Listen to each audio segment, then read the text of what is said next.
Dispose of মানে বিক্রয় করা, এর আরেকটি অর্থ হলো ফেলে দেয়া। হি ডিসপোজ অফ হিজ বুকস, সে তার বইগুলো ফেলে দেয় অথবা সে তার বইগুলো বিক্রয় করে। ডিস্টিংগুইশ ওয়ান থিংস ফ্রম, তার অর্থ হলো ডিস্টিংগুইশের পরে একটি বস্তু এবং তারপরে ফ্রম প্রিপোজিশন ব্যবহার করা হয়। অ্যানাদার মানে প্রভেদ করা।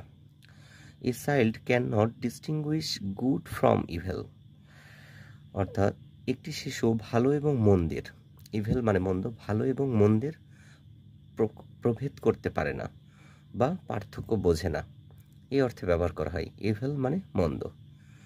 ডিস্টিংগুইশ বিটুইন, এটার অর্থ প্রভেদ করা। তো আমরা জানি বিটুইন দুটি বিষয়কে সবসময় পার্থক্য করে।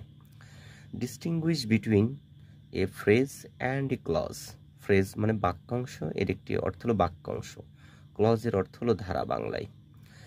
তো একটি বাক্যাংশ এবং একটি ধারায় প্রভেদ করা। ডাইভার্ট ফ্রম, অন্যদিকে নেওয়া বা মনোযোগকে অন্যদিকে ঘুরিয়ে দেওয়া। তো divert from. The loud music diverted my attention from study, উচ্চ গান আমার মনোযোগকে পড়াশুনো থেকে সরিয়ে দিল, উচ্চ গান আমার মনোযোগ পড়াশুনো থেকে সরিয়ে দিল। ডিভাইড ইনটু পার্টস মানে অংশের ক্ষেত্রে বলা হয়ে থাকে বিভক্ত করা। It was divided into several parts, এটা কয়েকটি ভাগে বিভক্ত বা এটি কয়েকটি অংশে বিভক্ত, কয়েকটি ভাগে বা কয়েকটি অংশে বিভক্ত। At least, at the lowest, Bangla অর্থ অন্তত।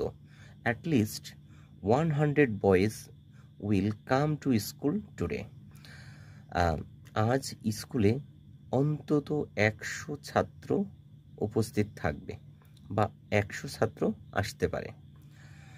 At one's wit's end, puzzled বা বাংলা অর্থ হতবুদ্ধি।